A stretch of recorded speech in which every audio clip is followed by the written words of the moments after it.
Hello guys. Today we discuss about the new topic scalars and vector.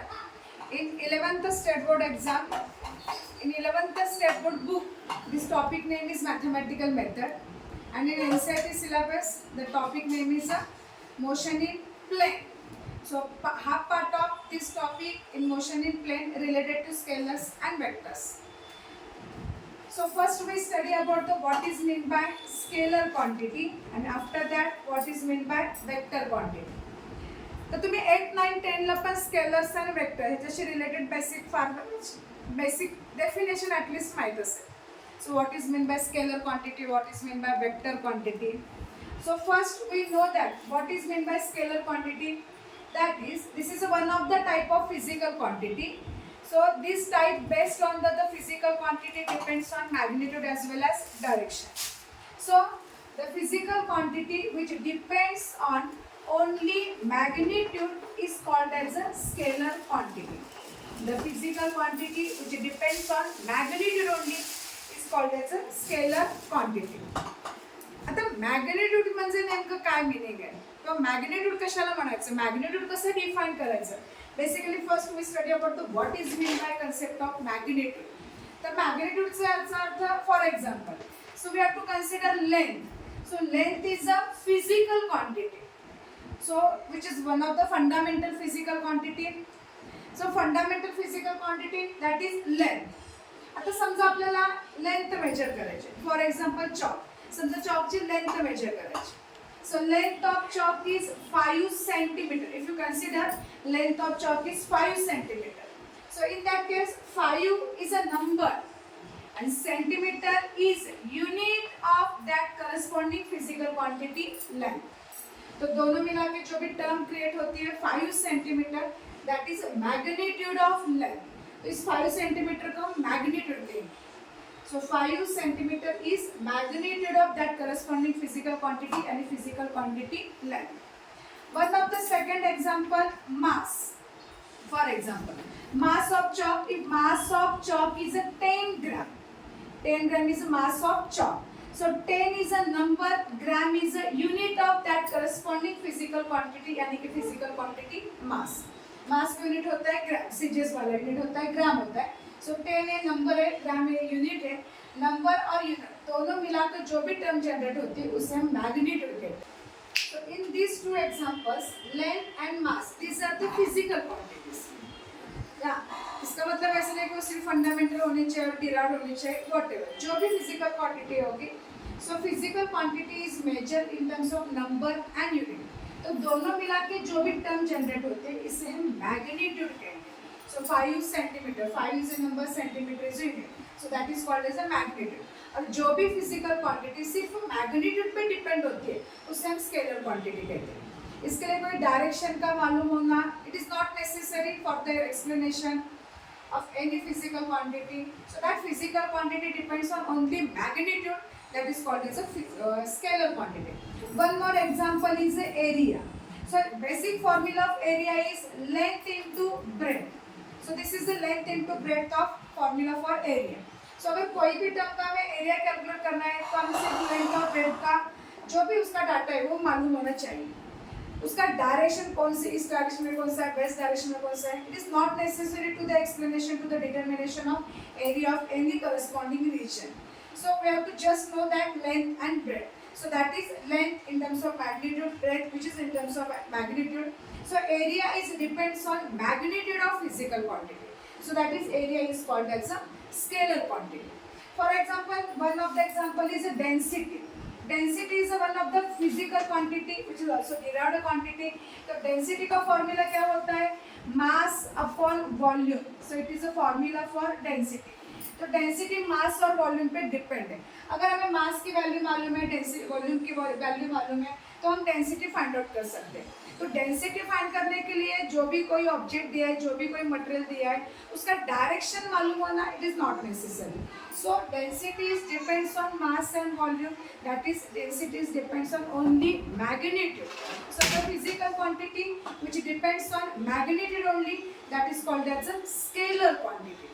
जो भी scalar quantity का addition और subtraction करना है, तो जो भी हमारे मैथ्स में अलजेब्रा के जो भी रूल्स है, by using this rule we can added और subtracted of any physical quantity if you are having same physical quantity.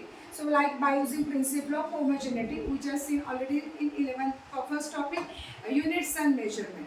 तो प्रिंसिपल ऑफ होमोजेनिटी का मतलब क्या होता है, जो भी फिजिकल क्वांटिटी सेम होती है वही सेम फिजिकल क्वांटिटी को हम एडिशन कर सकते हैं और सब्सट्रैक्शन कर सकते हैं सेम फिजिकल क्वांटिटी में। तो उसी तरह स्केलर क्वांटिटी का एडिशन और सब्सट्रैक्शन करने के लिए जो भी हमारे मैथ्स में अलजेब्रा के रूल्स होते हैं, by using this rules we can added और subtracted number of physical scalar quantities. तो उसके बाद सेकेंड वाला जो भी कंसेप्ट है वो है वेक्टर क्वांटिटी। तो वेक्टर का मतलब क्या है, देखो बच्चों, तो स्केलर क्वांटिटी का मतलब that is the physical quantity depends on सिर्फ magnitude, only magnitude, that is called as a scalar quantity. So second one term is a vector quantity.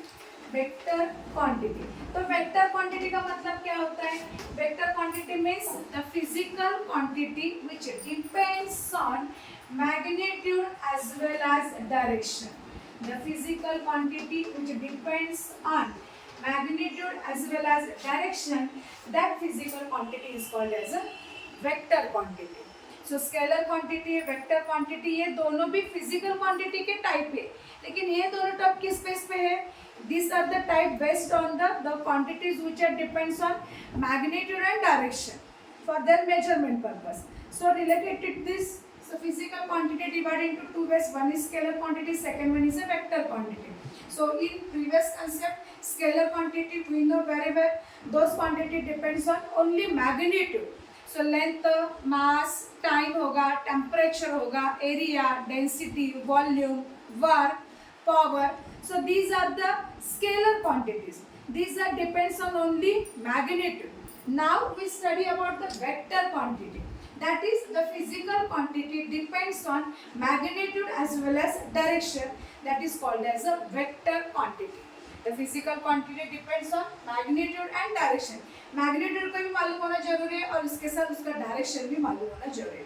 तो आप लोगों को मैग्नीट्यूड का तो मीनिंग मालूम है, तो कोई भी टर्म अगर हमें मेजर करते हैं, कोई भी फिजिकल क्वांटिटी अगर हम मेजर करते हैं, वो फिजिकल क्वांटिटी हम इन terms of number and units में मेजर करते हैं। तो नंबर और यूनिट दोनों मिला के जो भी टर्म जनरेट होती है उसे हम मैग्नीट्यूड कहते हैं ना। So what is example of vector quantity? For example displacement. So displacement is a vector quantity. So how it is displacement is a vector quantity? So we know that displacement का meaning क्या होता है? It is a shortest distance between initial and final position, that is called as a displacement. जो भी object जहाँ पे भी move हुआ है उसकी इनिशियल पोजीशन क्या है, उसकी फाइनल पोजीशन क्या है, दोनों में बीच में से जो भी डिस्टेंस उसका होता है उस डिस्टेंस को हम डिस्प्लेसमेंट कहते हैं। Shortest distance between initial position and final position. अगर हम इसका एक एग्जांपल अगर हम कंसिडर करते हैं तो एग्जांपल कुछ इस तरीके से होगा। समजा आपण कुठला एखादा एका कॉर्नर पीस का चौक असा जर आपण कन्सिडर केला असेल, so any xyz person is situated at the center of that four intersecting roads. So in that case, this is north direction, this is south direction, this is east direction, this is west direction. If you say that, if a person, this xyz person displays 10 kilometer, this xyz person displays 10 kilometer, this is one statement. XYZ person moves, displays 10 kilometer from that mean position. So XYZ is situated at the intersection of four roads. That is the mean position of that person. So if you consider the person displays 10 kilometer from its mean position.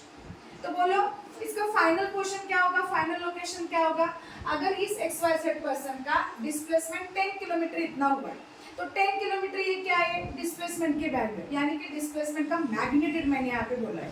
तो 10 is a number होगा, kilometre is unit of displacement होगा। तो 10 kilometre का हम क्या कहेंगे? 10 kilometre is a magnitude of displacement.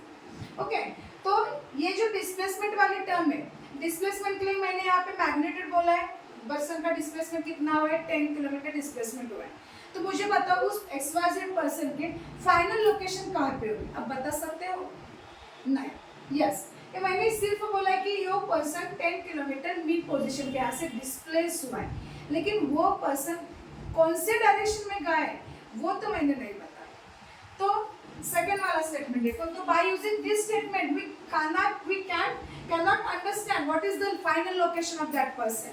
और तो सिर्फ मैंने यहाँ पे मैग्नीट्यूड डिफाइन किया है, तो मैग्नीट्यूड को कंसीडर करते हुए हम डिस्प्लेसमेंट का पूरा अंडरस्टैंडिंग नहीं कर सकते। Second statement is the XYZ person displaced towards the east position, towards the east direction. The XYZ person displaced towards the east direction. अब मुझे बताओ XYZ person का ईस्ट डायरेक्शन में डिस्प्लेसमेंट हुआ है।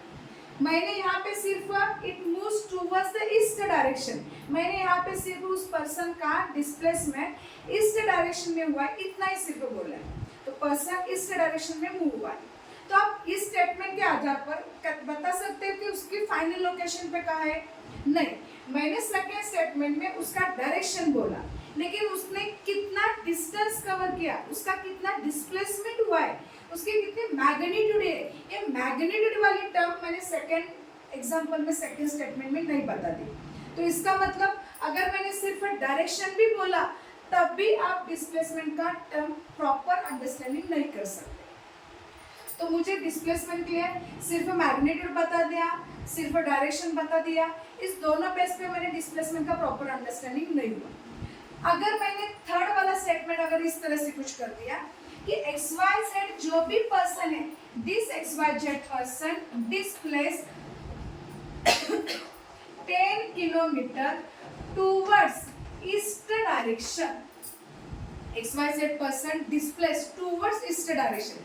अगर मैंने बता दिया XYZ पर्सन का 10 किलोमीटर इतना डिस्प्लेसमेंट ईस्ट डायरेक्शन में हुआ है, तो आप उसकी फाइनल पोजीशन का है आप बता सकते हैं। लाइक पर्सन कहाँ पे गया है, कितना डिस्प्लेस हुआ है, 10 किलोमीटर से डिस्प्लेस हुआ है।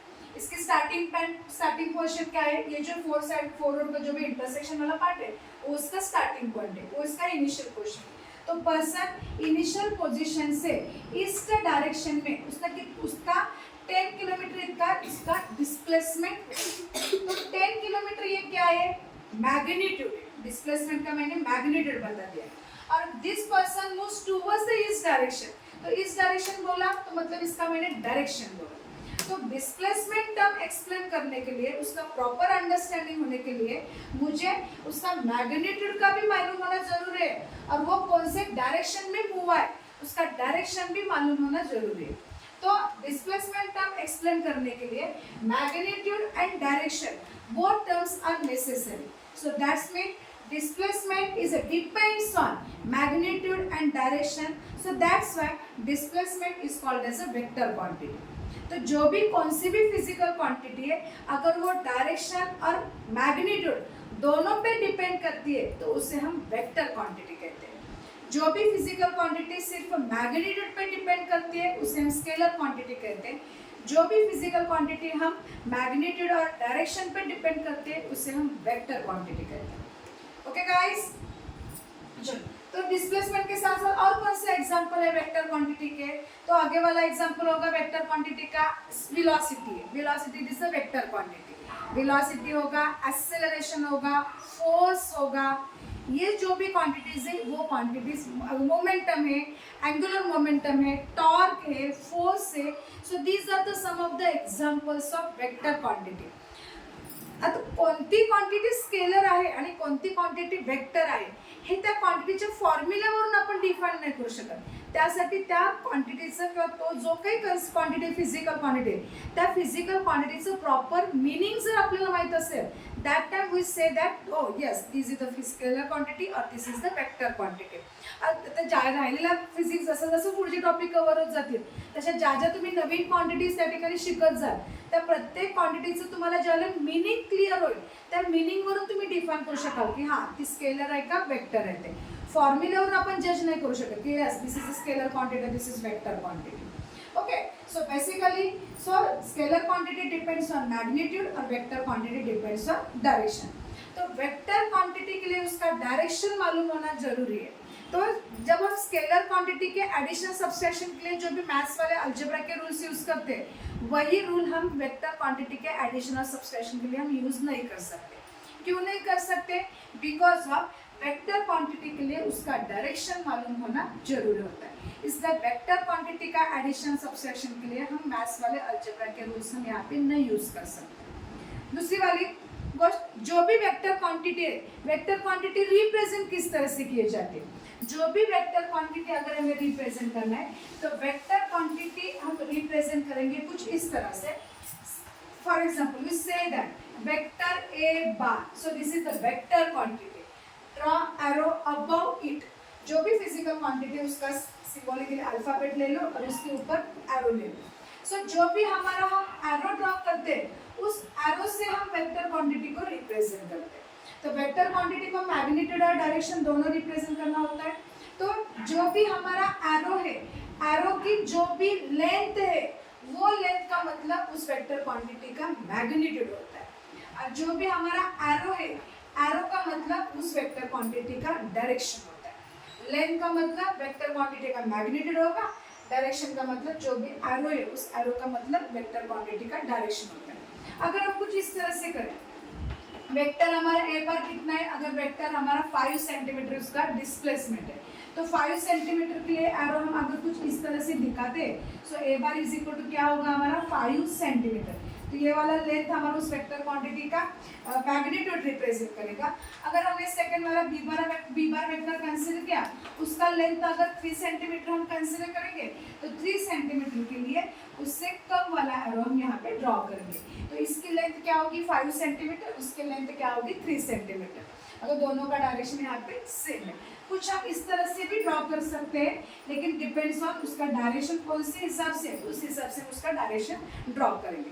तो कोई भी वेक्टर क्वांटिटी एरो से रिप्रेजेंट किए जाते हैं। Arrow above the alphabetical capital letter, तो alphabetical letter above the alphabetical letter. So वो डायरेक्शन और वेक्टर क्वांटिटी रिप्रेजेंट किए जाते हैं।